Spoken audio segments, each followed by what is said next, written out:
I can't do it. Okay. We'll do it live. Okay. No. We'll do it live. It. Do it live. I'll write it and we'll do it live. Thing sucks. Here we go, ladies and gentlemen. We get Jim Moore. What are you doing? Were you doing? Hey, were you doing some push-ups? What were you doing? No, I was just picking up a nut off the floor, like not an almond, an actual nut. I was thinking of a different nut. Continue. Oh, well, yeah, those two are dragging on the floor most of the time. But no, I don't understand this, and maybe you don't either. I would assume you don't. But like you buy things from Amazon, and you're excited about the price. She bought a desk for like $179 or whatever. But when it shows up in a box, there's like 18 million parts, 18 million screws, and she's hell-bent on putting the damn thing together. And you're like me, find somebody, I'll pay them, they can do it, right? Well, yeah, I know this guy named Jacob, and he always raids the fridge when we're not here, and he's drinking on the job, and I don't care. He only charges like $50 to do. Wouldn't you rather pay $50 for a guy to put the desk together and give him a couple of beers and be on your way rather than? Do you tell Jacob the handyman that he can't have anything he wants in the house, or does Jacob the handyman just help himself? Well, I offered him a beer the first time he was here, and so we drank it together. And I guess that he felt that gave him license to just like, well, hey. Oh, I love that. He just does. I'm in. Give me Jacob's number, because I think everyone should have a handyman. You and I, not handy.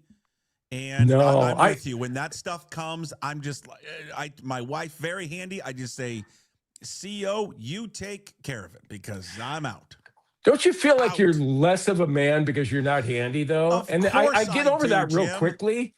And I appreciate when someone like you admits that you're not handy either, because we're supposed to be handy. No, we're supposed to be. And I'm the son of a building contractor, and I don't know shit in that area. That is a little embarrassing, I will admit. I would think that you should probably know that. You got a haircut. He got a brand new haircut. If you're watching the video, if go back and watch the video, because he's got a brand new haircut.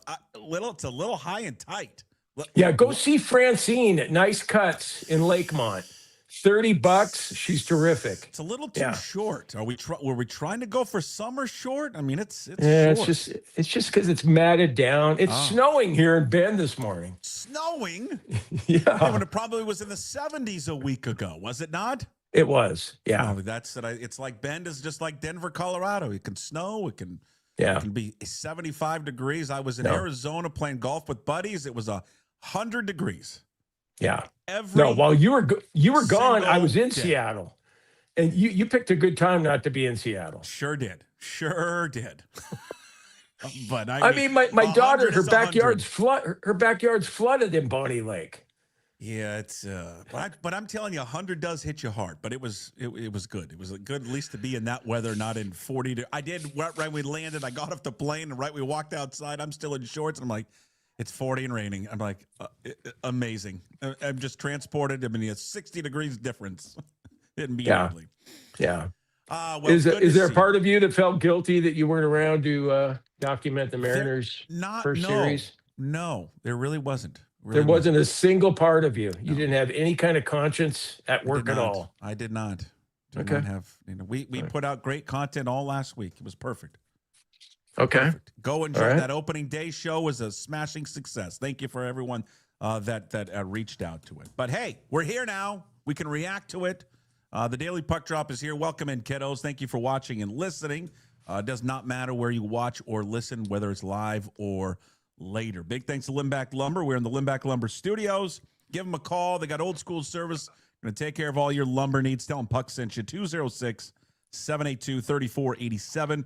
And please go visit them at limbacklumber.com. Visit me on social media, Puck Sports everywhere, except for TikTok. It's Puck_sports.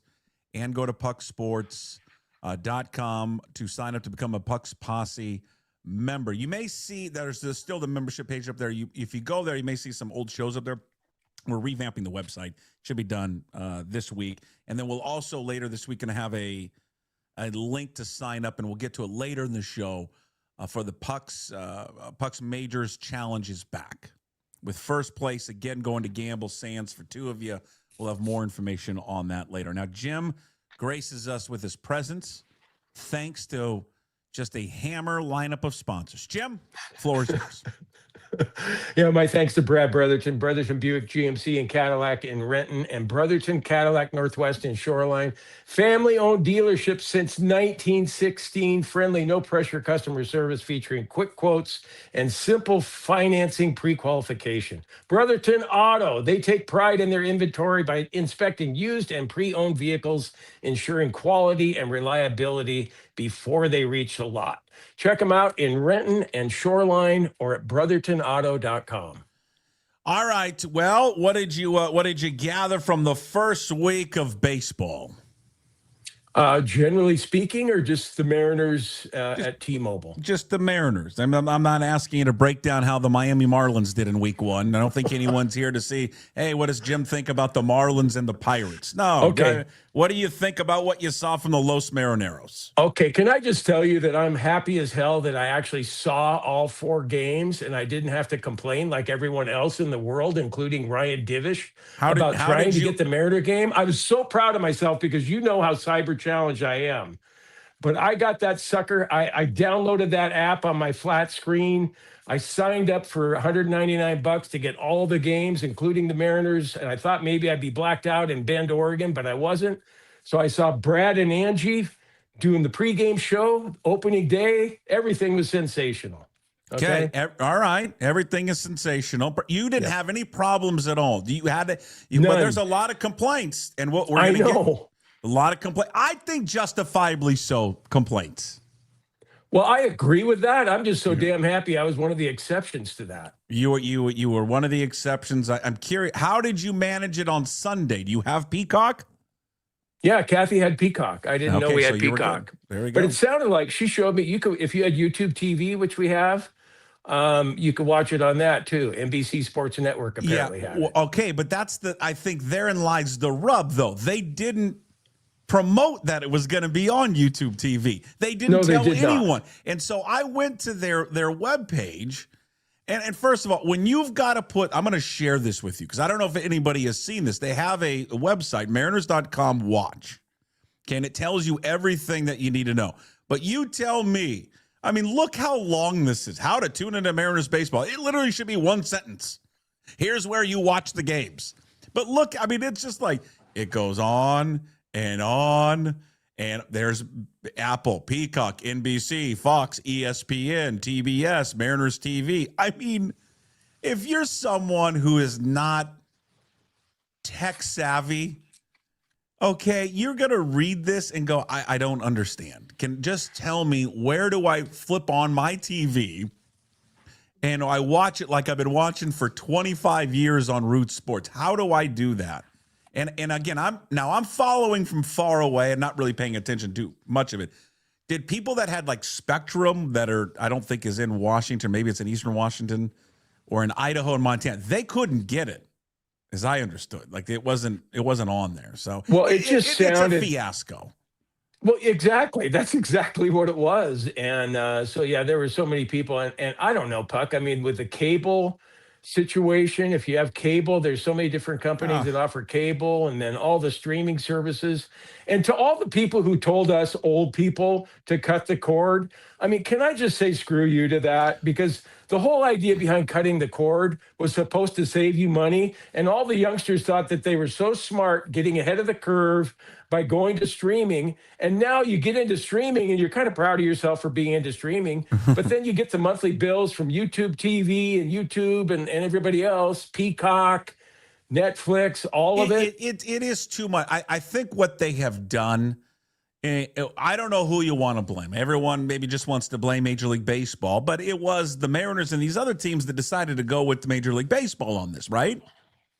So, I mean, doesn't the team have something to blame? I mean, listen, when it was on Root Sports and it was you know where you could get it, it was fun. Like I could have Root Sports and it's there all the time. I think going to this, Yeah, I just, there's going to be some headaches with it. I think it's just too complicated. I don't think people know where the games are. The fact that you announced where all the games were the day of the game.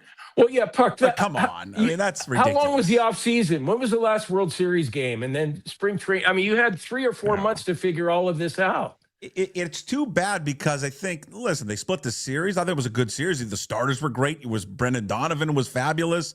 You had a Cole Young home run, so it's carried over from spring. Listen, we can get to Naylor and Julio and Cal struggling, but it's fine. It's 4 games. What was overshadowed by the start of the season was this TV fiasco. Yeah. Because no one knew where it was at. And I had no idea. And I got angry yesterday, like, hey, I pay $130 for this thing. I want to watch every game. That's what I paid for. Now I paid the $130 because didn't you get the MLB app? Did you get the app? Yeah, I pay the $130 that gets me all of the stuff. You can just pay the $100 for the Mariners, but I'm like, well, why would I'm saving $30 more dollars. I can watch everything. When you pay that, you should in that one app get every game. That's the way it should be.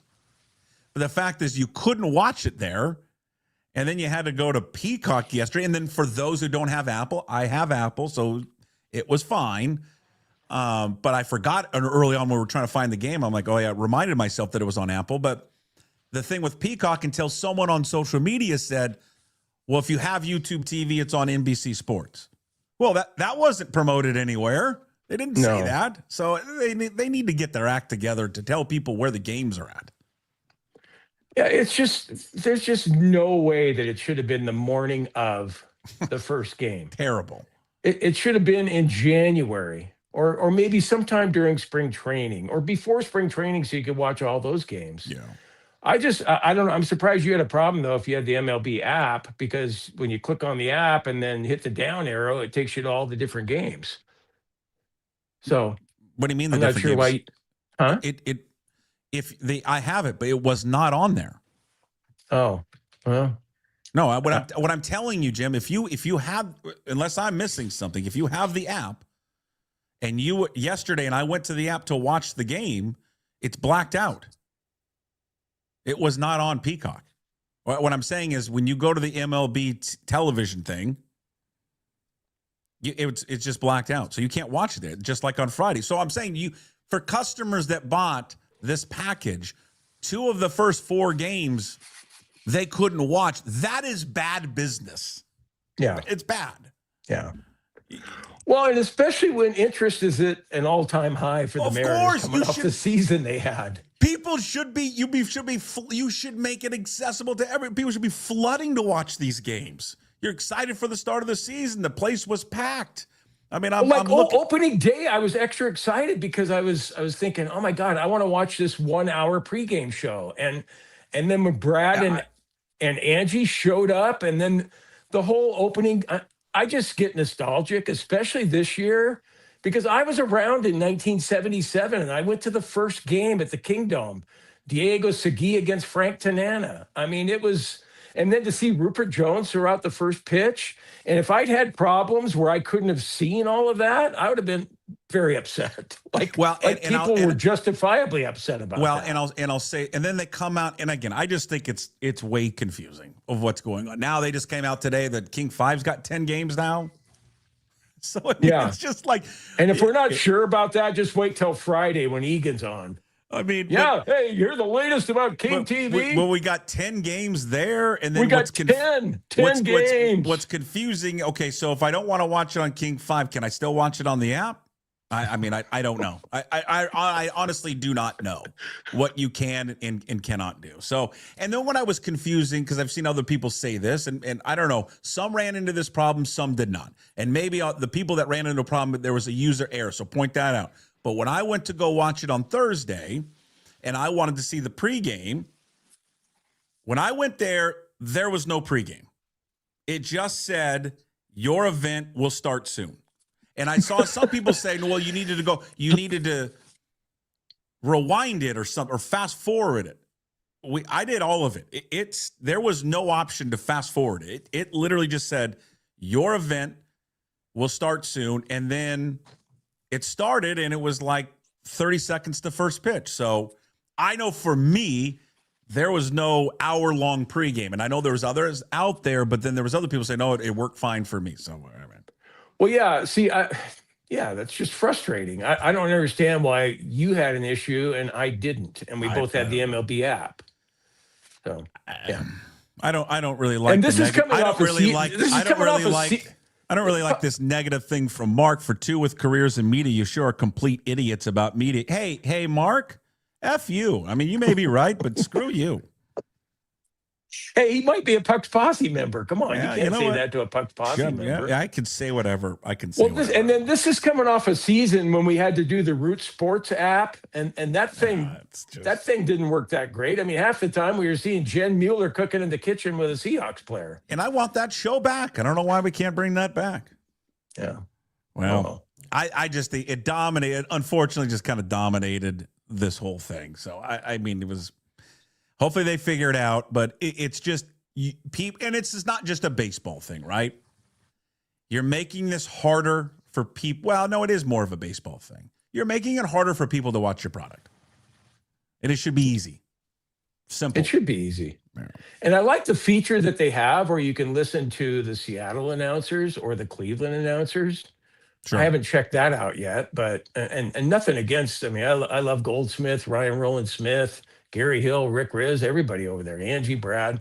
It's just, I like hearing other announcers from time to time and just getting another team's perspective on your team. Somebody said, well, the MLB TV has no pregame. I've had it for years. They broadcast the start of the game, but that's not what they said. They said for the Mariners television thing, you were getting all of it, pregame and postgame. So I don't know. Yeah. And so, well, Brad texted me and he told me, because I asked him, I just said, what's going on this year? And he said, home games. It's going to be just like business as usual with the pregame show and the postgame show. Yeah. But on the road, I think they're not going to have a pregame show. But no pregame. Brad will be there with a postgame from the field, I think. Yeah. It'll be shorter, though. The big thanks to Brian Robinson, head coach at Curtis High School. If you have any hats you want to send me, go ahead and send it to me. But right there, that's the Curtis Vikings baseball hat. Big thanks to Brian Robinson. Are you going to be like John Gruden or something? Yeah, that's a good idea. I should be like John Gruden. I'll wear it. That's a good-looking baseball hat.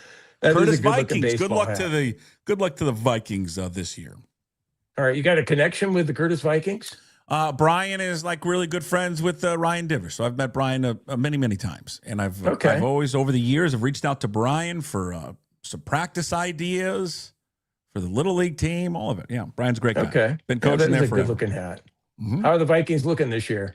I don't know off the top of my head how the Vikings are looking. Someone can tell me maybe they're in the chat. Well, the baseball team, the pitchers were great.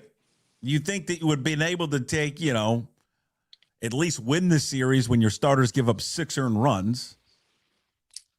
Yeah. So I mean, Wu was great. I thought Gilbert was. I mean, we've certainly seen Gilbert better than that, but he was good enough. Can he throw more than 86? Bill Krueger's got an issue with that. You will hear later in today's program.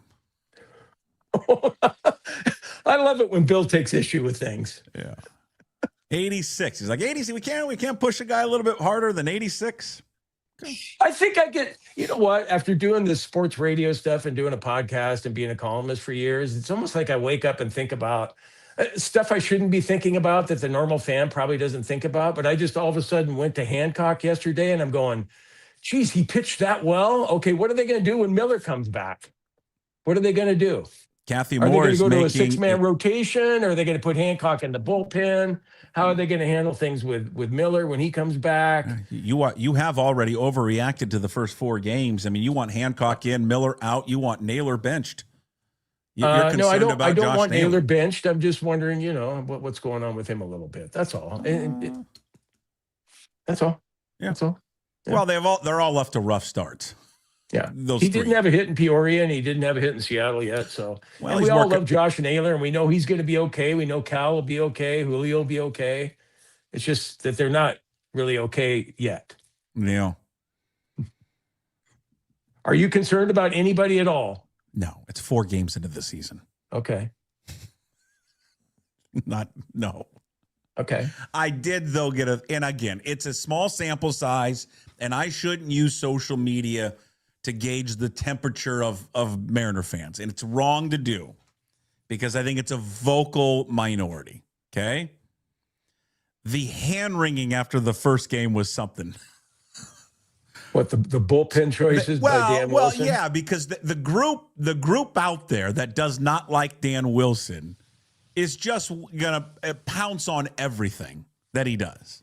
And so the first decision, again, I'll say, hey, was curious. I don't. Maybe he wants to keep these guys fresh. I think in a one-run game, I would still use my best relievers to keep it close.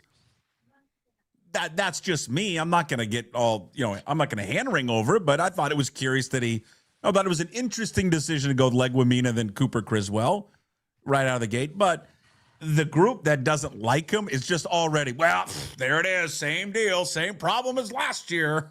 I mean, isn't it easy to armchair quarterback decisions made on the bullpen on what the results are from them? It's almost like, oh, well, I knew Spire was going to be terrible that night. Well, no, you don't really know that until after the fact.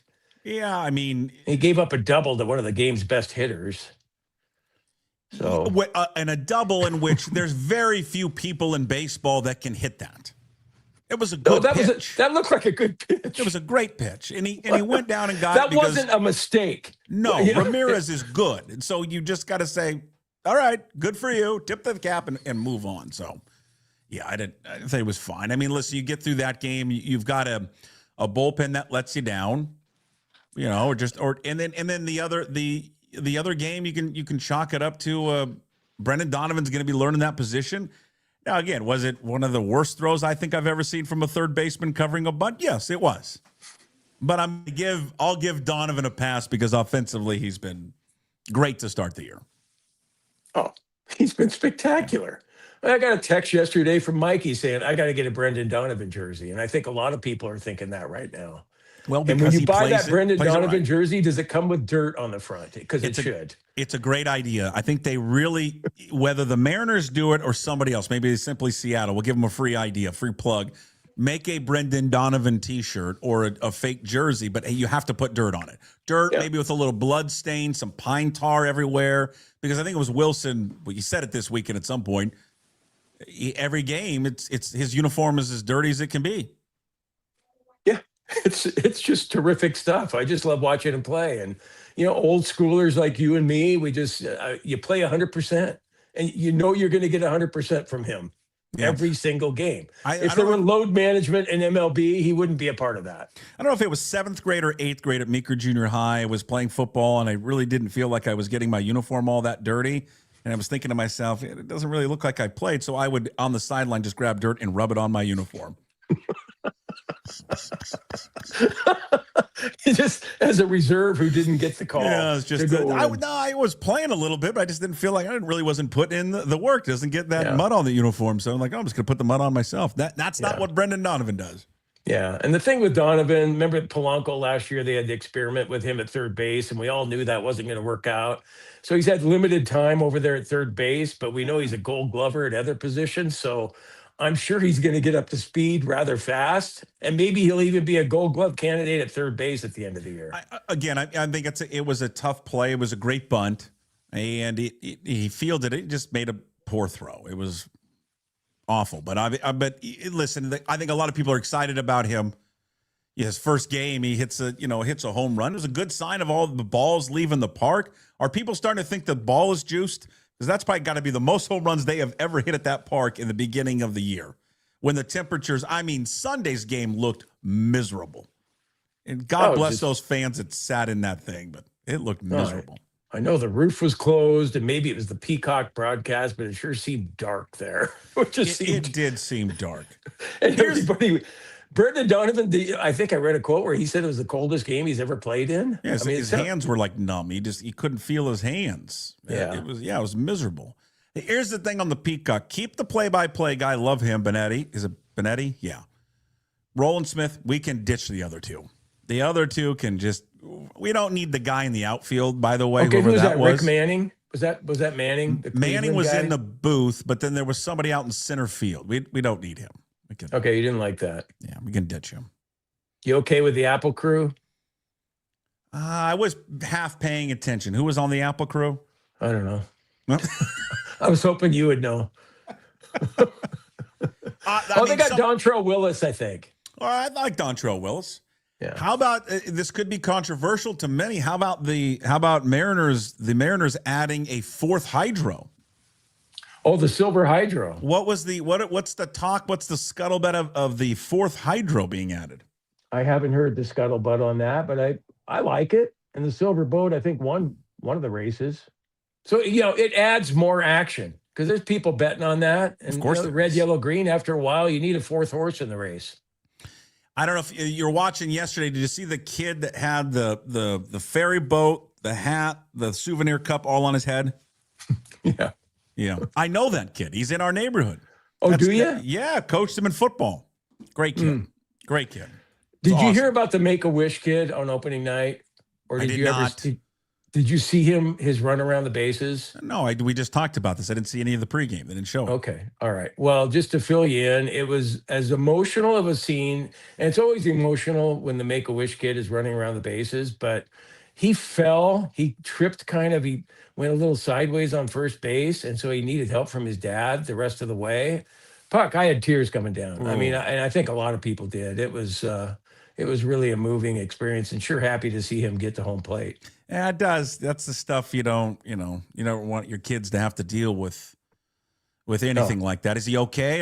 Is he going to be okay though? Yeah, I think he is. And so a good ovation for him, and a special moment there at the park. I'm glad the Mariners do that every year. Yeah, they do it right. They do it right every year. It's a great kind of pregame festivities. They always nail it every year. I thought Riz might be throwing out the first pitch. I thought it might be Rick Riz, but I like that they went with the starting center fielder from the original Mariners team in '77, Rupert Jones. Oh, so. Rupert Jones. Okay. Yeah, Riz, made me think of when I was a 19-year-old kid at the Kingdome, and just when Rupert Jones came up, everybody was, woo, woo. Yeah. That was good. Yeah, Riz, final season. I saw where Wilson got emotional kind of with him. There in the pregame. So they got the Yankees in town here for the next 3, and then it's the Angels. Kind of early visit here for the Yankees. Doesn't it feel early in the season? See the Yankees strolling into town? Real early. Yankees 3-0, sweeping the Giants. Save that for the summer? See that? Well, these are the two, right? Betting favorites to win the American League. So we'll square it off, and we'll see if they can live up to all the hype here for the season. Should be great. I'm sure that be a sellout every single night, and then a Wednesday afternoon game. And I was listening to Gary Hill the other day, one of your favorites and one of my favorites too. There being a WSU Edward R. Murrow School of Communication graduate, and he was talking about, and we always go, oh, it's a big series. Well, it really is a big series in late March against the Yankees, because you don't know about the ramifications with tiebreakers by the end of the season. So hopefully the Mariners will take 2 or 3 anyway. Let me I got some NBA stuff. We got to talk about Tiger. We got to promote the Majors Challenge. Let me ask you and our audience a airline food etiquette question. Can I please? Now, obviously there's food, people bring food sometimes on their flight, right? Snacks, what have you. But there's got to be a certain food or certain foods that should be outlawed on a plane. Just like there's certain foods that are outlawed when you bring to work and then microwave it in the work lunchroom, right? Well, it's anything fish. Anything fish. Okay. Where would we put Indian food? I think Indian food's okay. You say Indian food is okay on the airplane. What do you want me to say? No, no, Indian food, you can't have that. Moore hates Indian people. No one is saying you hate Indian people, and no one is saying that you hate fish. And I love Indian food, love all things curry. But there is no way ever you should bring your own homemade Indian food on a plane and then open it up for everyone to smell, because it's very pungy. It's a smell that goes everywhere. But you love it. I love the taste. See, I don't like curry that much. I wouldn't say that I necessarily love the smell for 2.5 hours. Come on, no way. Okay. So it's not so me. Somebody did that. It was not in my row, across from me where my buddy was sitting. So on the window, and this guy, and first of all, he walks in, and he was a real talker. So I did nudge my buddy, said, good luck with that one. Real talker over there. Put the headphones in as fast as you can. But then he finally gets through the conversation, breaks out his own Tupperware. And I'm like, well, what's he going to have in there? And he busts out some type of chicken curry. And I mean, immediately the entire plane is just, it's like you could see the smoke coming up from his seat, going to all sides or in all seats there in the airplane. Everyone's turning around, getting a look at what's going on back there. Did anyone else say anything to you about it? No one said anything. There was just a lot of curious looks like, what are we doing over there? Again, you bring a sandwich, maybe some cheese and crackers, but we've got to have regulation on these planes of what you can and cannot bring. All right. Was there any part of you that thought, gee, I should go tell him about what I'm about to say on my podcast tomorrow? He didn't look like a P1 listener of a sports podcast. I'll say that. I don't think he was there. I think he was kind of what our demographic is. I don't think he didn't look like much of a sports fan. Okay. I think it's a fair point you bring up, though. I do. I mean, right? Because if you're saying you're not have a problem with somebody opening up Indian food, well, if somebody had a microwave salmon that they came in there and then busted that open, would everyone be like, "Oh, it's salmon. We're flying from Seattle. That's great." Come on, man. Yeah. I hadn't thought about that because I haven't really had that issue that much. No. So people bringing their own food. So the whole flight back to Seattle, you smelled that? No, flight from Seattle to Arizona. This guy was busted it out. I just think we've got. I mean, we're going to check bags. We're going to do all this type of stuff. You got to answer a million questions when you're flying. Now, flying right now is miserable. There's nothing fun about flying. But I think when they ask you how many bags you're going to carry on, another question should be: are you bringing on any Indian food with you? If so, you need to check that immediately. If your toothpaste weighs more than 6 ounces, and if you have Indian food, not allowed. Yes, right. Yes, I still don't get that one.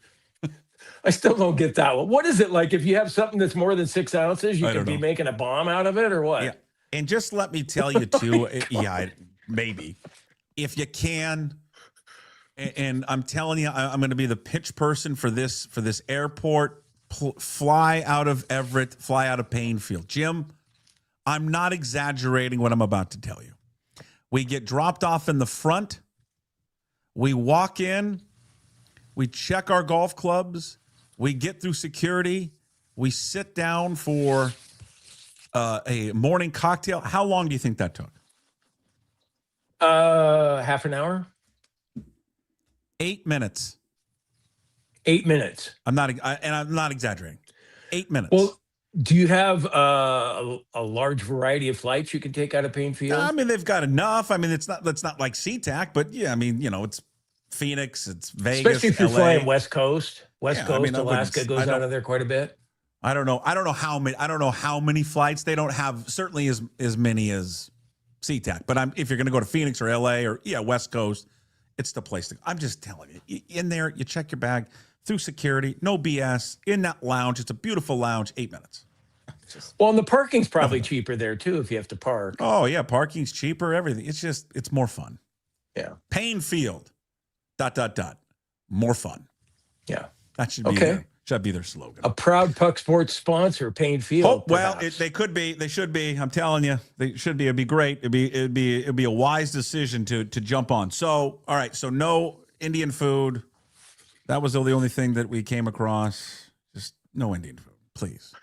Stop. No. Okay. All right. Just awful. What else do we get? Oh, when we were away, although we covered it last week, so we got good news on the Sonics, on the NBA. What are the next steps? I don't know if there are any. What the next steps are is we'll wait and see what all the bidders are. So as I understand it, we only have really one ownership group here. It's the Samantha Holloway, the One Roof Group. We have not heard of anyone else. I thought Mike Varell brought up a great point. Not sure if you saw it in the Seattle Times. I did see it, and I read the column. What do you think? And his premise was, are we sure this group is the right group to own the Sonics based on how they've handled the Kraken? I think it's a legitimate question because we can praise them for all the things they've done off the ice, and it's been great. But them as an ownership group on the ice has not been great. Correct. So would they be? Is this the primary number one group that you trust the most to be in charge of the basketball team? I mean, how many coaches have they gone through? Yes. How many GMs have they gone through? Anything with Todd Lywicki involved in it, count me in. And listen, I was a columnist for many years, and I had some good ones, some bad ones, some in between ones. I thought that was an in between one by Mike. That's just my opinion, and I like Mike. I'm being critical of him right now. Huh? What do you mean by in between? I don't follow the Kraken, so I don't know what their issues are and why they haven't created a winning team yet. What they've had one playoff year, and this year it appears that they're not going to make it again, and they've tried different coaches. So, but as far as ownership groups go, does anyone really think that whoever the ownership group is of the new Sonics, that they're going to be good? They're not going to be good for about 4 or 5 years. They have things in place with whatever they have to do salary wise. They're going to be, they can't spend as much as other teams. And so it's going to be harder for them to be good right away. And is that going to be one roof's fault? I don't think so. Okay. Yeah. So I thought it was, I don't know. I'm not going to say it was a weak premise, but I just didn't think it was a solid premise that Mike brought up in his column. That's all. Well, I think it's legitimate. God knows I've written a few of those myself, and you feel differently though, so we just disagree. Well, on that. I just understand where he's coming from on it. Listen, I think you can separate what they've done off the field, off the court, off the ice, and say they've been good owners, but the product on the ice has not been good, except for 1 year. And so I'm just saying that you have to at least explore the idea. Do they know what they're doing from an ownership group standpoint? I just think I'm not saying that that's right or wrong. I'm just saying you have to at least ask it, because this is an ownership group that has been pretty quick to fire people. I mean, I don't know how many coaches there are. Is this Lane Lambert guy the fourth coach or the third coach? They had Billsma. Who was the first guy? Well, Hackstall was the first guy. Hackstall. Okay, then it was who? Bilesma, right? Yeah. So is this the third coach? And then it was Lambert. So this is the third coach in, is it 5 years, right? I believe so. That doesn't bode well. I don't care what sport it is. Well, that's an indecisive leadership group making decisions, is it not? Okay. Let me be my cynical self, or maybe my realistic self. Okay, let's say you're right, and Mike Varell's right, that and somehow, some way we go, one roof, the Kraken, you haven't done that good a job on the ice, so we're worried about the NBA. If you're the owners, that it might translate to them too. So we're not going to have you buy the Sonics. We're going to have another group buy the Sonics. And then you look around for other groups that are possibly going to own the Sonics, and you're going, you don't have $7 billion? Oh, one roof had $7 billion, but you don't. Well, then what do? Go back to Samantha Holloway? First of all, whatever group is going to get involved in here in Seattle is going to have the money. They're not going to get involved if they don't have the money. All I'm saying is that there aren't that many options if you don't like one roof to be the owners of the Sonics. Well, they need more money. They don't have the money by themselves. Okay. So they need to add someone else. I would just say this. I don't think it's rubber stamped that they're the owners. And I think everyone thinks they are. I don't think it is. I think it's rubber stamped. Okay. Yeah. I think there's a possibility there's someone else out there, another group potentially out there, that could come in and then force their hand. Again, maybe that hand is they become, this other Mr. group becomes the owner, or they have to raise it so much for Holloway's group. We'll see. Yeah. I think you could have the greatest ownership group known to man, and the Sonics are going to suck the first few years. So it's going to take a while. It's going to take a while. I was surprised when I saw that. Usually you like to think that, hey, we're going to welcome these new teams in and we're getting $7 billion from you. So we're going to, make it not easy for you, but we're going to have some concessions for you so that you can get competitive right away. No, the NBA is going to bring you in and say, yeah, you're still going to have these obstacles, these financial obstacles that are going to prevent you from being good right away, which I don't understand that at all. Well, I think I would just disagree. I think it was at least. I don't think Mike is saying that they're going to be bad owners. I think Mike is just saying that. I think it's bear watching to make sure that they are the right group to do it. Yeah. I mean, I think that they've got all this stuff in place. It would make sense for them to be the primary owners anyways because they own the building. And then someone that's going to come in who didn't own the building. You're right. Then that they are. When you say that they are the runaway leader, you're 100% correct. I just wouldn't be surprised if there's another group that comes in, but that pointing with that would be then they've got to rent the arena. Well, I guess for one roof it doesn't matter; they'd still pay the money, but they own the building, so it would make perfect sense for them. So yeah, I'm just all in with Leiweke. I just have seen no reason why anyone should not be all in with Todd Leiweke. Oh, he's very, very good, but just to wrap it up, they've underachieved as an organization, have they not? Oh, they have. Okay. Yeah, they have. And they better get it going next year. And maybe they still have a chance this year. I don't know what the magic number is for them to be eliminated, but once the Sonics get to town, I don't think it's going to be sell out for Kraken hockey anymore. Oh, you're going to have to choose. Yeah, you're going to have to pick, right? You got money, you got to pick. Final four is set. Are you like me a little bit? And it's because I can't get the old conference out of my heart that I'm pulling for Arizona. Yeah, I wasn't pulling for Arizona the other night when I had Purdue in 5.5 or whatever it was. God, at halftime I thought, geez, Jim, you finally made a good bet. The second half, after watching Arizona in the second half, I thought to myself, what kind of an idiot would bet against the Arizona Wildcats? Bear down. Look at that team. Purdue's a good team, though. Well, yeah, but Purdue's not nearly as good as Arizona. Look at that. That second half. Yeah, they're an absolute juggernaut. Yeah. No, I wouldn't mind it if Arizona won. Okay.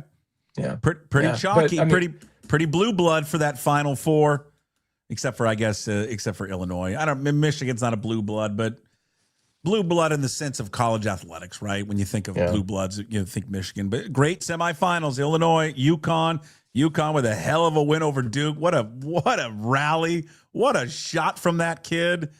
Just incredible. What was the other boozer thinking? What was the first guy got the ball? Just get fouled. What are you trying to get rid of the ball so fast for? Well, yeah, 10 seconds when they inbound, I thought it was going to be immediate that they would foul. Yeah. And even if a guy shot 80% as a free throw shooter, you're limited on time. Yeah. And no, and if I can feel bad for a Duke kid, and I never root for Duke, but I did feel sorry for the Boozer kid because his brother's the one that's getting all the attention. And then for him to have that turnover. Yeah. I mean, what a crushing deal for him. But yeah. Then is anyone in the world happy for that coach at Connecticut, Dan Hurley? I mean, God, he just seems like, I don't know if he could, out Hurley Bobby, but he seems to. I enjoy him, but man, I'm probably in the minority. I enjoy him. God. I like those old, crusty, yelling coaches. That's just kind of me. I mean, I thought Bobby was a dick, but I think his brother might outdick him. Yes, but he's a hell of a coach. I'll tell you that. No, he's a great coach. So Illinois favored by 2.5 against UConn. Illinois is great. It's crazy to see Peja Stojakovic's kid on that team. They're a fun team to watch. UConn, the number 2 seed. Then Michigan favored by 1.5. There against Arizona. So the Final Four is set. And then the other news, before we get to the Masters and then the Masters or the Majors pool, Tiger Woods, just another, accident, rolls his car over, charged with a DUI. Then it comes out it wasn't alcohol related. He refuses the blood test. So clearly there was something in his system. It's 2:00 in the afternoon. Yeah. So, pain medication, I would assume, other stuff that's in his system. My buddies made the same comment the other night. We were watching the TGL. He just did not look good at that TGL. His face has been puffy and the bags under his eyes. He is. First of all, I thought part of that though was just the fact that he's 50 though now too. He looks puffy, and listen, you can speculate all you want. He just looks so big and ripped that you can speculate what he's doing. Someone else pointed this out to me, how much he was sweating during that profusely, like he was just hitting golf balls. Yeah, I watched the whole thing that night, and people, dissecting his swing and not as flexible as he used to be. Well, duh. He's had what, 5 back But surgeries or this whatever. this is another incident where he could have killed somebody. Because you have this one, you have the LA one, which I don't believe in the LA one. He was ever charged with anything. And he was going down that road, that windy road, like at 75, and it's like a 35 mile an hour. Yeah. Nothing happened to him. Nothing happened from that. No, like an average person, that one in LA, I just thought, well, because he's Tiger Woods, he kind of got away from public scrutiny and scorn. But now you have to start thinking, okay, Tiger Woods, greatest golfer of all time, legendary and all of that. And then it comes with a but. It comes with a but because of the whole, when he was screwing waitresses at Waffle House or whatever it was. Yeah, we give him a pass for that. But. Yeah, so there was all that, and then God, that was an all-timer of a press conference. It is sad. It's just sad what's happening. You feel for him because he has a problem, like a lot of people have problems in this country with, and he just hasn't been able to get over it. And maybe he never will. I don't know. Yeah, and I think when you have a drug problem like he probably has, that people always say, and I think the same thing, why don't you get a driver? You've got so much money, just hire a driver. That's what my but wife you're not said. I think when you're a drug addict, you're not necessarily thinking clearly. So, but you think about this too in the and afternoon. You don't think you're going to get caught. You don't think you're going to get pulled over on a residential street until you do something, getting impatient, having to get around that truck and trailer. What if he had his kids in the car? Yeah. His girlfriend's got kids. What if they were in the car? Yeah. Or somebody else. There could have been a pedestrian on the sidewalk. I think he's got to serve some real time for this. Maybe that will be a wake-up call. I don't know. Does he ever really serve time for anything? Well, there's a possibility of that now, isn't there? I think so. Yeah, we're all hypocrites because if he makes this comeback and somehow plays in the Masters again at some point, you're like, oh, it's Tiger. It's because you can't. It's hard to separate the two, right? Yeah. The personal life, what he does, the tragedy, then with the sports figure, because you're enamored by the sports figure. So, well, do you think he'll still be at Augusta, or will he be allowed to be at Augusta? I would say that he's not going to be there for the dinner, but I don't know, because I still want to see him tee it up at Augusta, though. Well, I would think he'd want to be at this year's dinner because it's a good buddy that's hosting the dinner. And Rory, so you would think he'd want to be there for it, but I don't know. You want him to tee it up this year? Yeah. Oh, he's not playing this year. Are you sure about that? Not sure about it, but I would bet that he's not playing this year. That would be now driving on the tee. He 15 is it 15 or 14? 15 majors, the 5-time Masters champion and 3-time DUI recipient, Tiger Woods. Speaking of the Masters.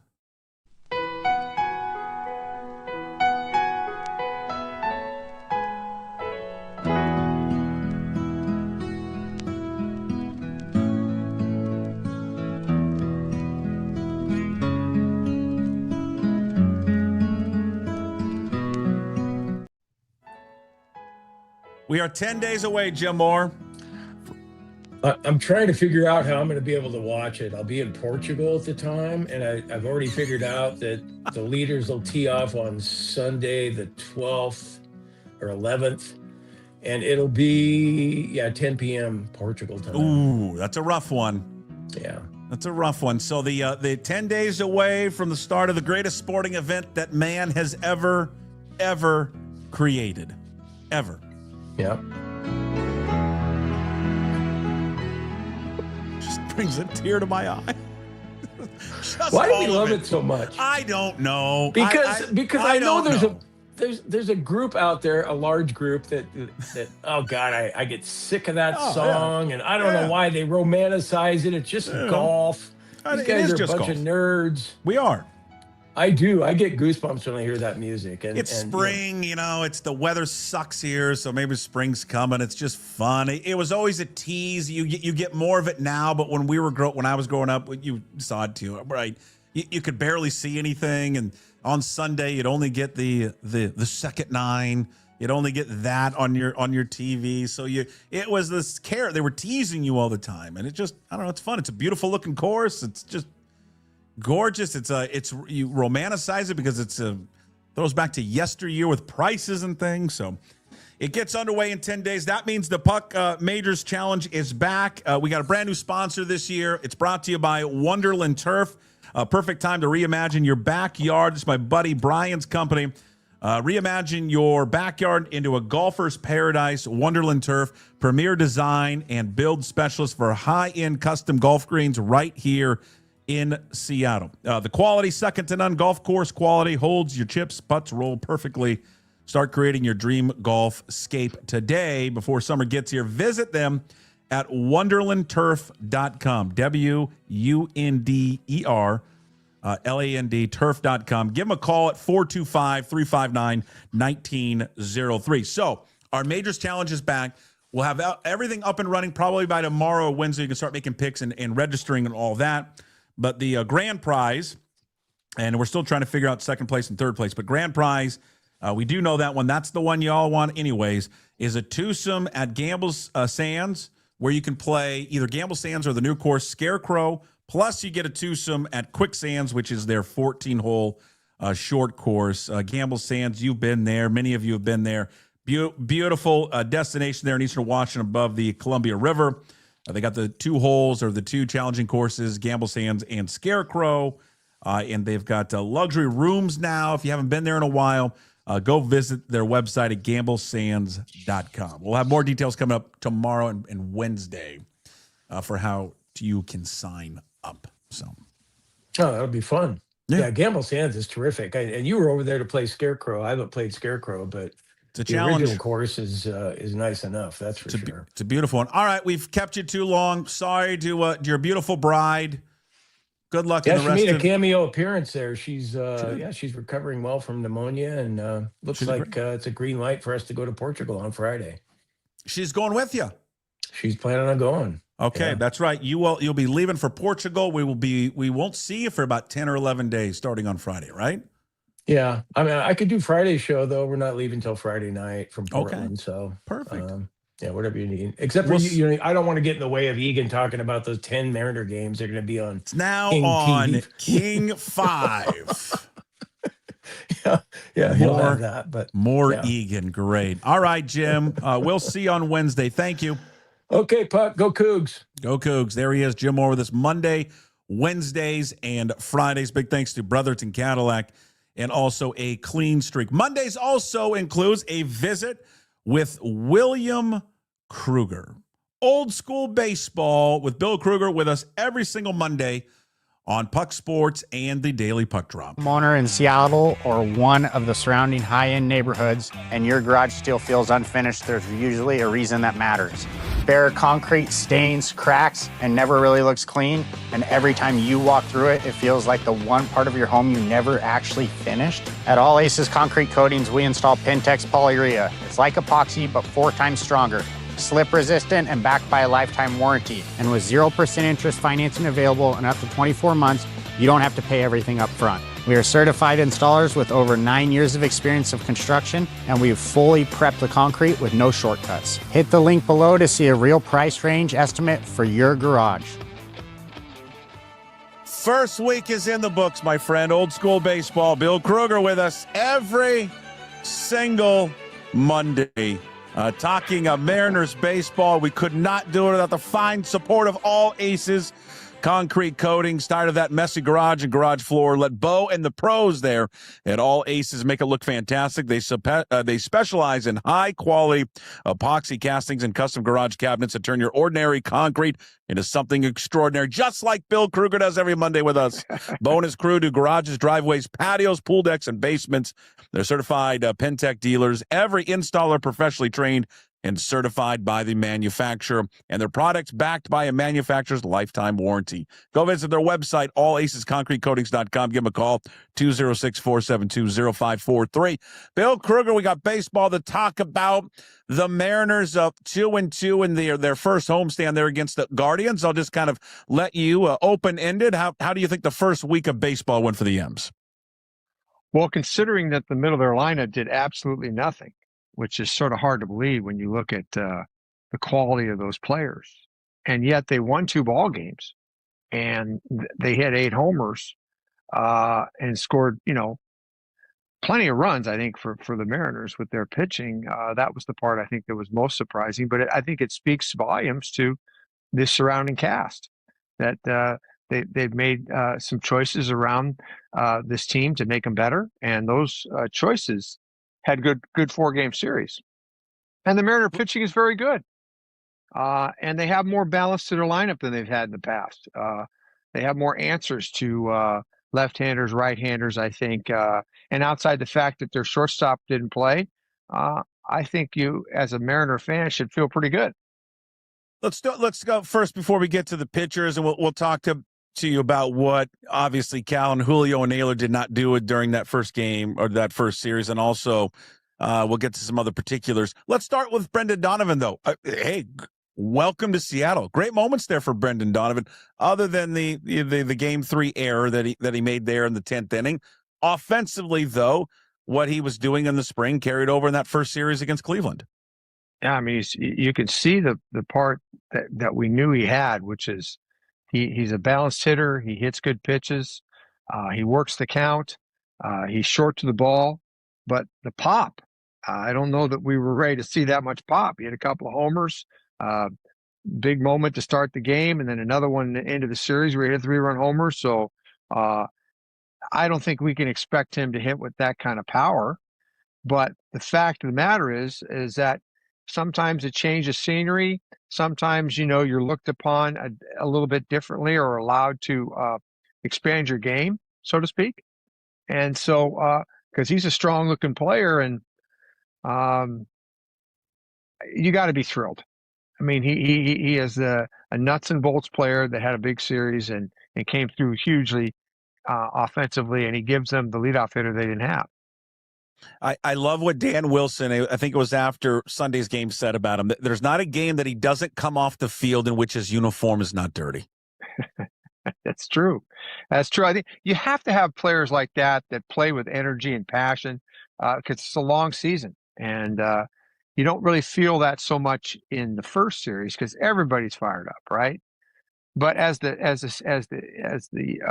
schedule moves forward, and the travel gets more difficult, and you have an East Coast game and a day game, and then you have to play in a different time zone, who knows what.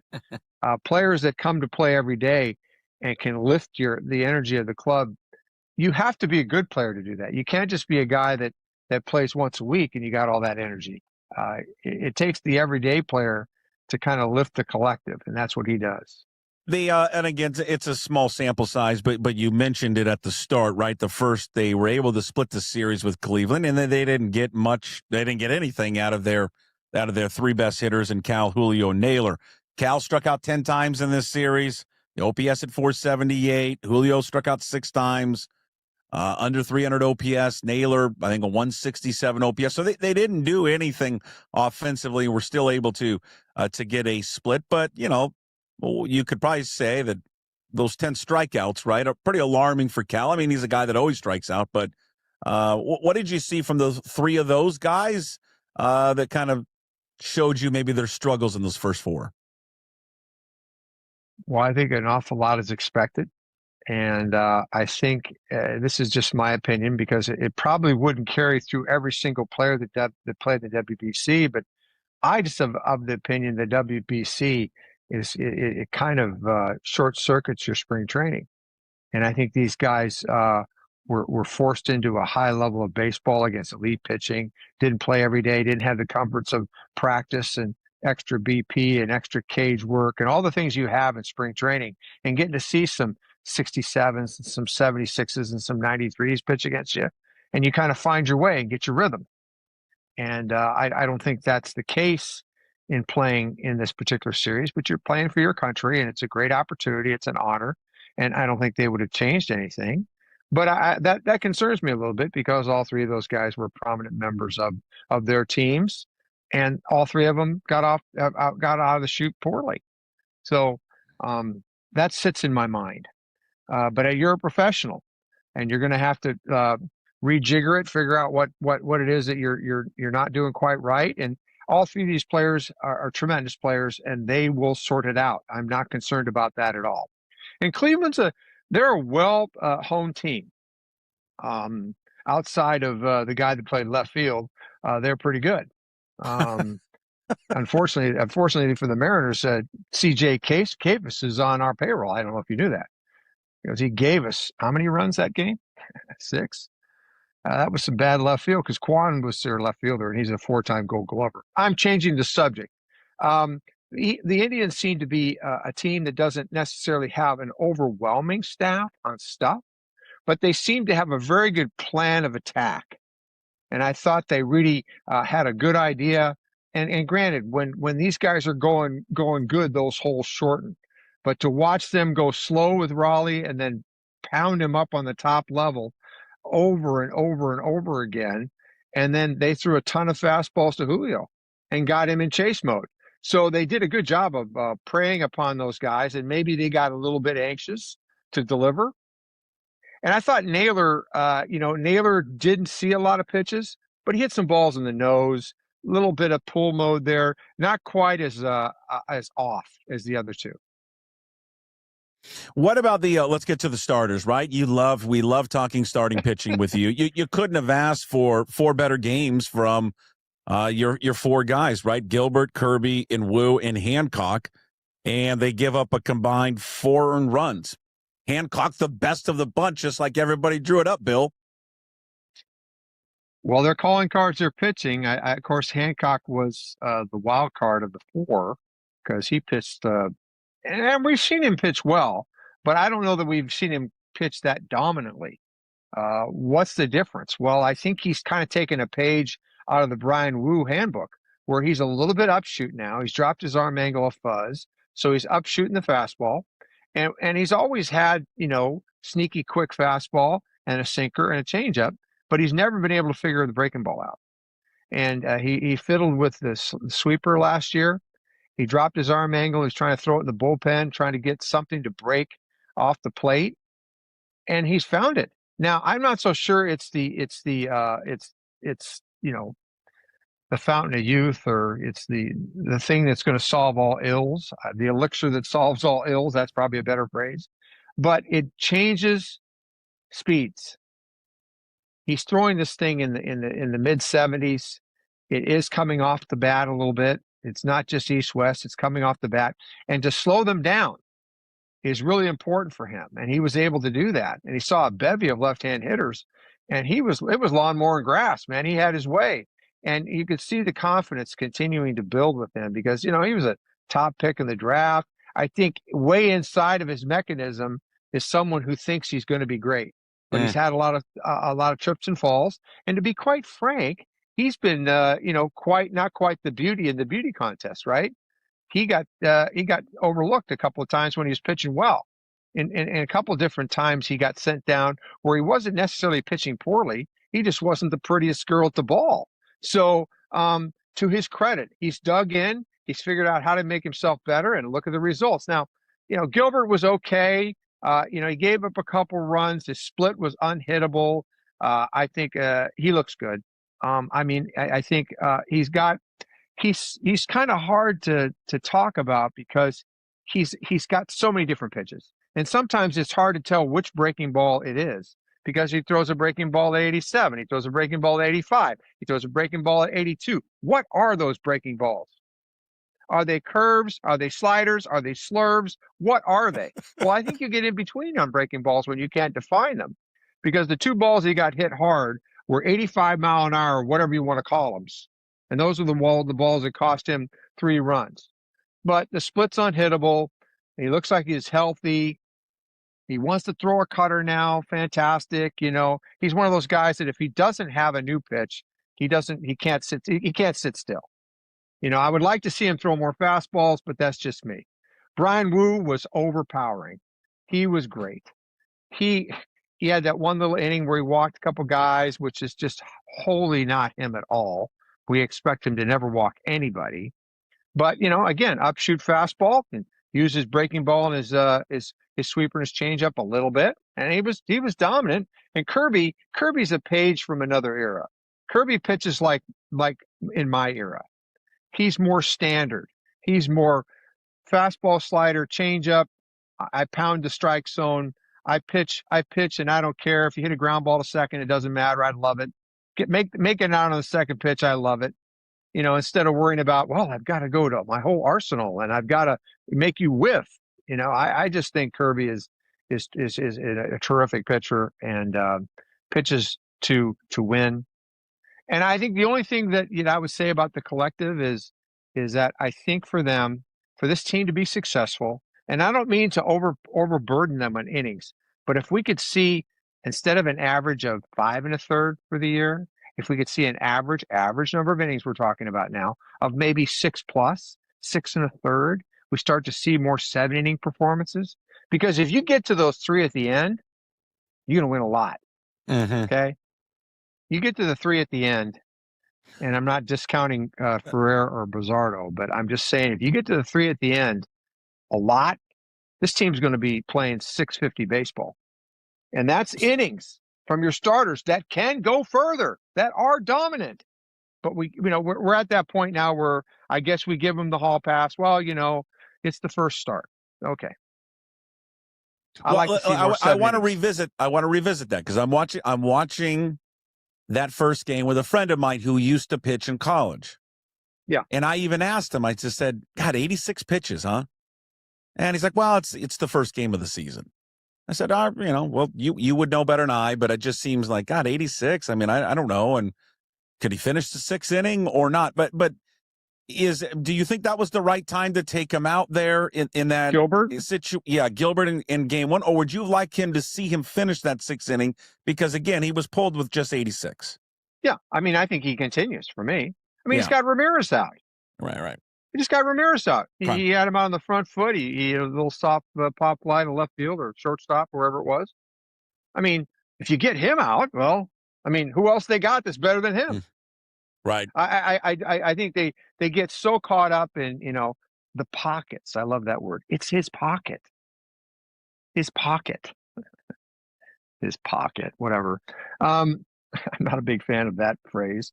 But, I understand they're trying to, set pitchers up for success, trying to craft the game, trying to figure it all out. There's some of that I think that I do believe in. But I also like to see the starter make me think he's done, rather than saying, I've already determined when he's done. He made Ramirez look bad. Why not see if he can pitch the 6th? If you got the guy warming up, he pitches the next guy, I mean, see what happens. Let him try to get a little bit more out of him. Plus, I think that also tells the starting pitcher, we want more of you. Instead of the starting pitcher anticipating himself coming out, then he's already thinking they're going to ask me to get one more. It doesn't mean, well, we want you to pitch a whole another inning. No, we can go a batter at a time and see how it goes. We have that luxury, right? So I think it would be great. And again, we're going to give them a hall pass because it's the first start of the season, and that's okay. I don't think it won or lost the game for them. So I think a little more from your starters because they're the strength of this team. Even though we've got some star power in the middle of our lineup, it's the starting pitching that's the star of the team. If that's the star of the team, then you want to get as much out of those guys as possible without hurting them. Now they're protecting the heck out of Wu, right? They started him as the 3rd guy. They're skipping him another day on the next go around. They've got this whole, mouse maze figured out, I guess, but they're protecting him. Right. Well, 83 pitches in his debut. Yeah, you're right. Yeah. I mean, as a guy that's dealt with arm issues before, I could maybe I understand probably where they're going. I think we all understand where they're going with Brian Wu, and it's just a different time. In the beginning of the season, I guess I always have that 100 number on my mind, and can you just get to 100 and go from there? But they kind of slow play. We'll see how long they slow play with these guys. But we're all in agreement. I mean, the strength of this team, and you haven't even seen Castillo yet, is that starting pitching. And Hancock, who, again, shouldn't even have been on the team or making a start because had the injury not happened to Bryce Miller. Let me ask you this, because this has been a chatter now, it seems like, for the last month. And there's just been rumors, or are they going to lock up one of their young pitchers here soon? If I gave a blank check to Bill Krueger and I said, you have to pick one of these guys to extend. You can only have one, Bill. No more than one. You're going to extend one of these guys. You are going to extend who? Kirby. Why? I think he's just. I think he's the best choice. I think he's a guy that has a clear identity as a pitcher, and he's just such a premier strike thrower. He can carry games. I mean, Gilbert. I don't dislike Gilbert. I mean, I concerns me that his fastball usage continues to fall, his velocity continues to fall, and he's searching for a whiff pitch all the time instead of maybe concentrating on his fastball. Wu, to me, is brilliant and unique, and overmatches the competition. It's not like I'm blinking and I don't see Brian Wu, but he's had 2 TJs. He's pitching against the good mechanics. He's such a strong kid.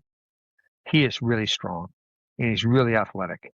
He repeats like nobody's business, but he is underneath the baseball and up shooting that baseball, and it concerns me on whether or not his actual physical endurance and his ability to stay strong can overcome the mechanical flaws that he has.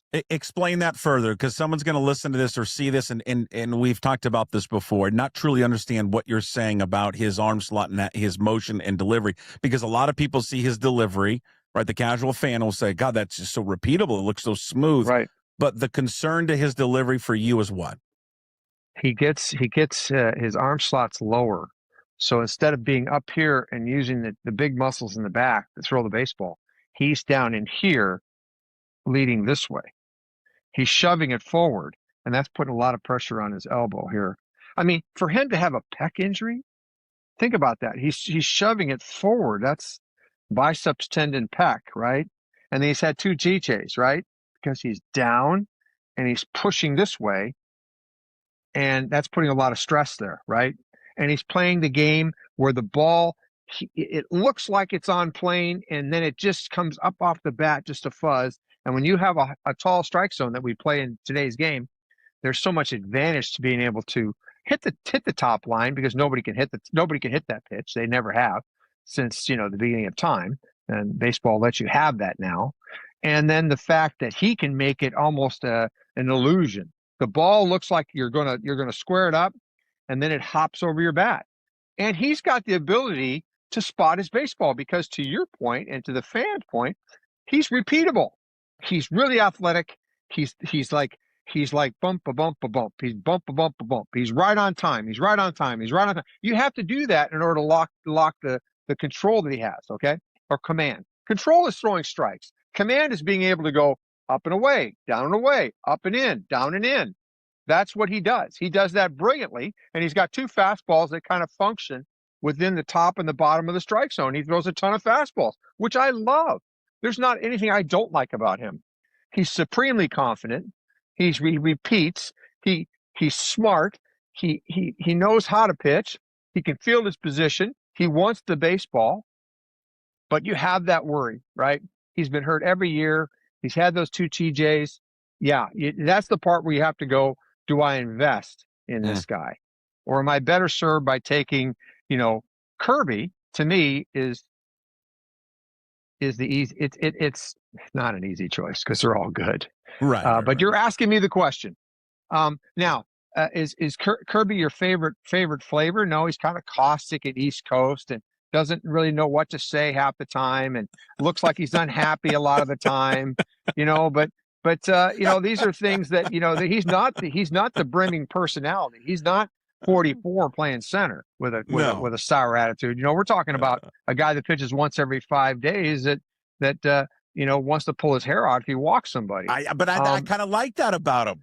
Well, you can't have it all. I mean, would we like to see George smooth it out a little bit, maybe smile every once in a while? Sure. But yeah, if you ask me to make a decision, you're pinning me against the wall, Yes. and I can't leave until I tell you I'm picking George Kirby. It's like if you had younger siblings when you pinned them down on the floor with your knees against the inside of their armpits and they couldn't move, and you're tickling them until they pee their pants. That's what I did to you, Krueger. You did. And you answered. You did, and I did not want to soil my pants, so I gave you my answer. No one ever does.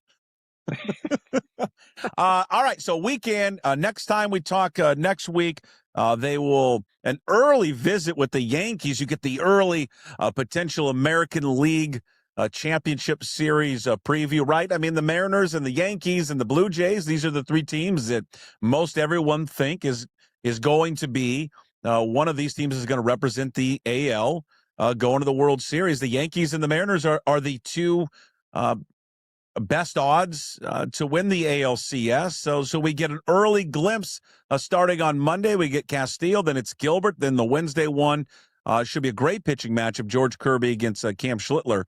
So an early test here for the Mariners to see where they stand with the Yankees there, Bill. Well, the Yankees come off a sweep. They only gave up one run. They haven't really hit that much. They haven't really changed their club that much. The only difference is Garrett Cole, and he's not there yet, but he's going to be there. And obviously, that's a huge trump card for them.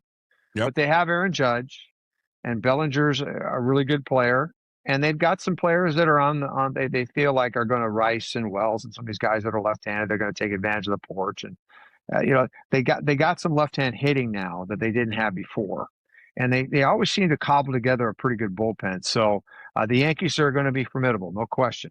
Be an interesting test for them to see how they stack up, these two clubs. But I mean, on paper, I think the Mariners are better. It's gonna be fun. It's gonna be fun. And then they got through with the Angels, and then next time when we talk, they'll be getting ready for a series there with the Texas Rangers. There he is, ladies and gentlemen, old school baseball with the very best, Bill Krueger. Again, all brought to you by All Aces Concrete Coatings.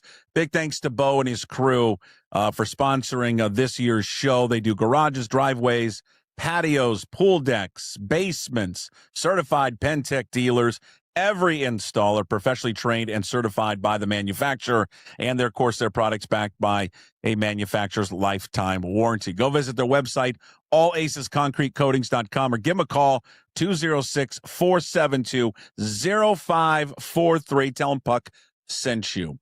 Mr. Krueger, next week we'll pay you another visit. Thank you. All right. Great, Puck. Thank you. If you're a homeowner in Seattle or one of the surrounding high-end neighborhoods and your garage still feels unfinished, there's usually a reason that matters. Bare concrete stains, cracks, and never really looks clean. And every time you walk through it, it feels like the one part of your home you never actually finished. At All Aces Concrete Coatings, we install Pentex polyurea. It's like epoxy, but 4 times stronger.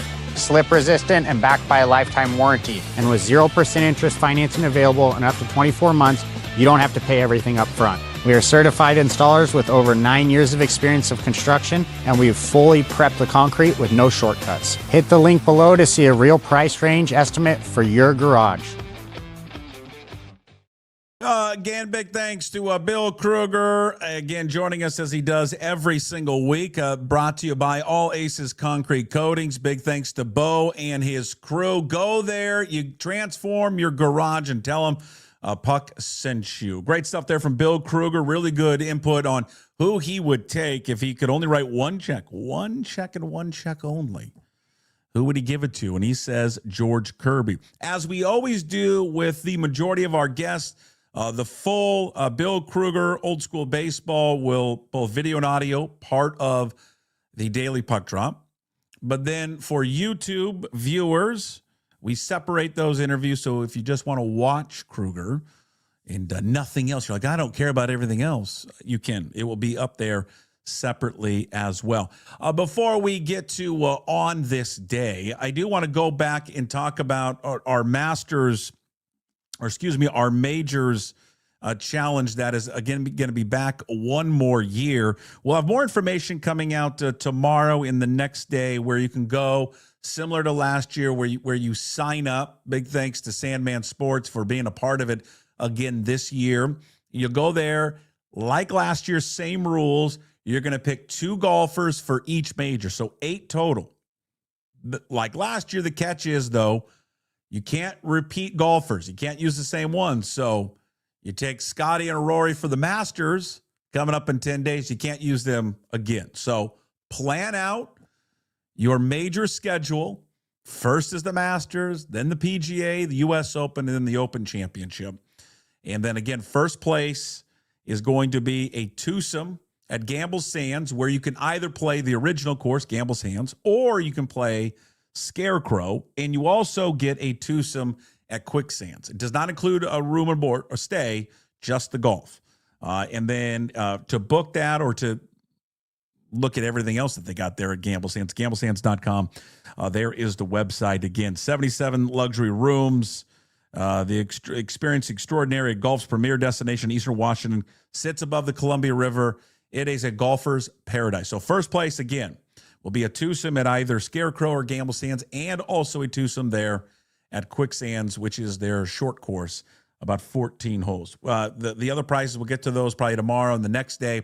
We'll probably have it all set up where you can sign up and register and all that, most likely on Wednesday, to get all your picks in, and we'll put it up there at pucksports.com. Want to thank WonderlandTurf.com, WonderlandTurf.com. They are the proud sponsors this year of Puck's Major Challenge.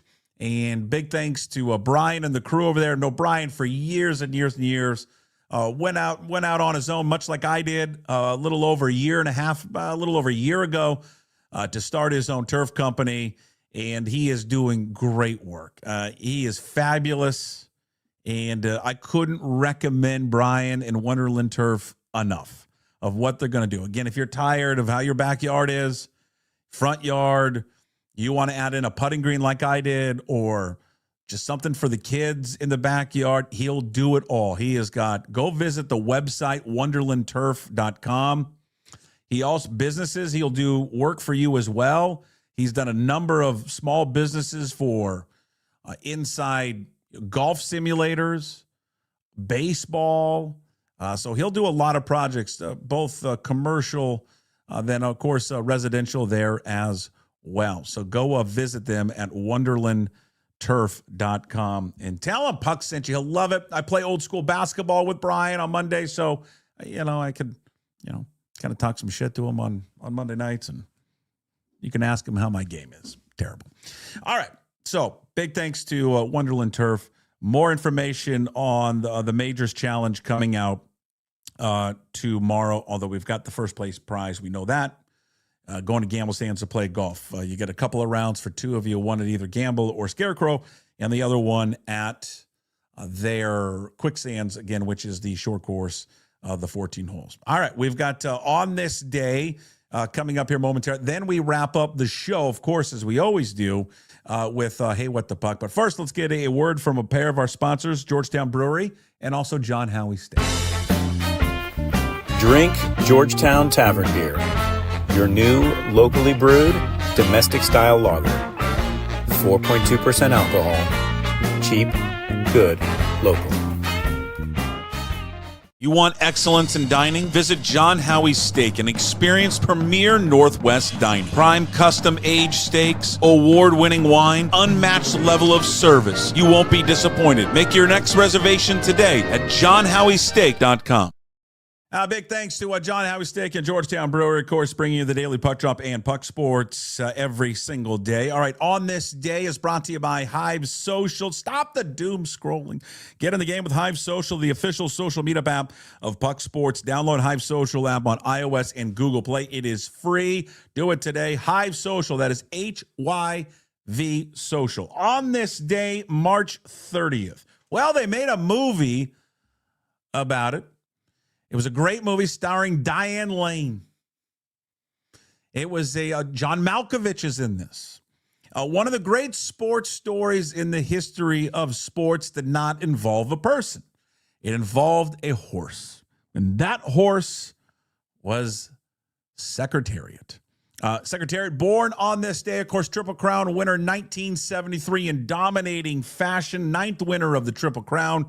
That year, it had been 25 years since there was a Triple Crown winner. Kind of came out of nowhere to do it, and ended up winning by 31 lengths there at the Belmont. Perhaps many people say, again, one of the most dominating sporting feats ever accomplished there by Secretariat back in 1973. Passed away in 1989 at the age of 19. But on this day, born, happy birthday going out to Secretariat. One of the best to ever do it in horse racing. And another happy birthday going out to one of the best to ever do it in the NFL. The best to ever do it for your Seattle Seahawks. Certainly could make the claim. Is he the best defensive player in the history of the organization? I don't know if people would put him up there. You could certainly say the best secondary player, maybe. Many would argue still would be Kenny Easley. Regardless of that, one of the best players that's ever put on a Seahawks uniform, certainly quarterback, Richard Sherman. Of course, drafted out of Stanford, played for Jim Harbaugh, that ends up playing, of course, for Pete Carroll. Born in 1988, Compton, California, celebrating his 38th birthday today. One of the best to ever put on a Seahawks uniform, number 25, Richard Sherman.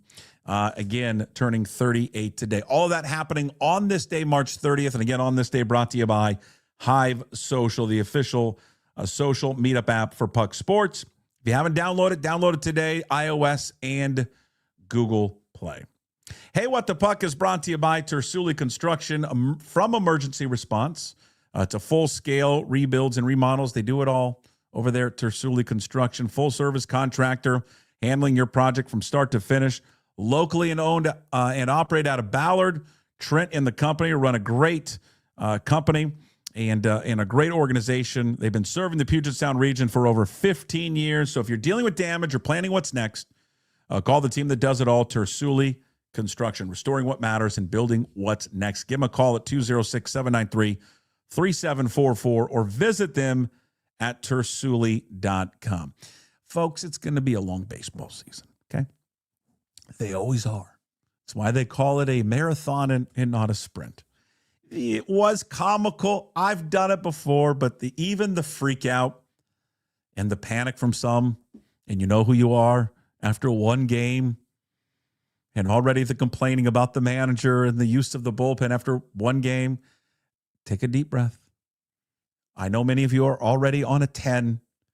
It's going to be long. If you keep this up for all 162, you're going to run out. You're going to be done before the end of June. Look at some of the positive. Pitching staff got off to a great start. Couldn't ask for more. 6 earned runs from the starters in 4 games. I mean, come on, dominating.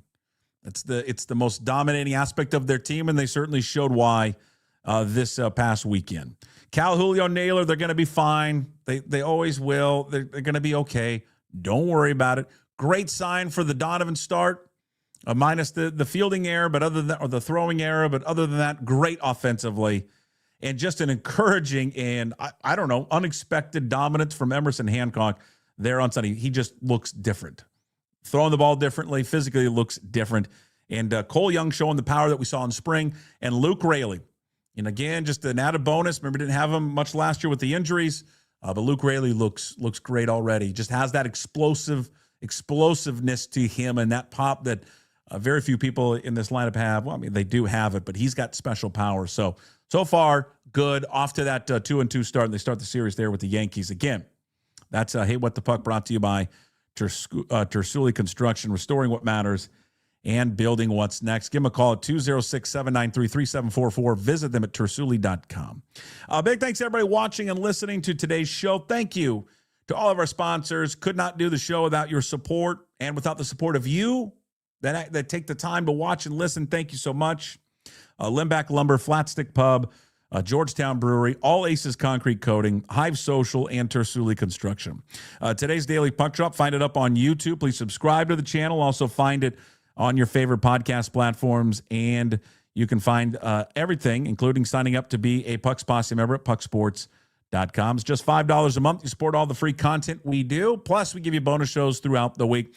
Tuesdays with Matt Stretch Johnson, Inside Pitch on Wednesdays with Ryan Divish, and KJ Arntz on Thursday. And, of course, be on the lookout for the latest Garage with Gas Take 5 podcast, new episodes every single Monday there on YouTube and all podcast platforms. All right, that's going to do it for us today on Monday's show. We'll talk to you tomorrow on Tuesday's show. John Canzano is back, and we start our weekly conversation with Brad Adam of Mariners Television. We're going to pester him tomorrow about how can you make it simpler to find the games. All right? Well, we're going to bring that up with Brad tomorrow. Until then, as always, we promise to be better. No shirt, no shoes, no ties.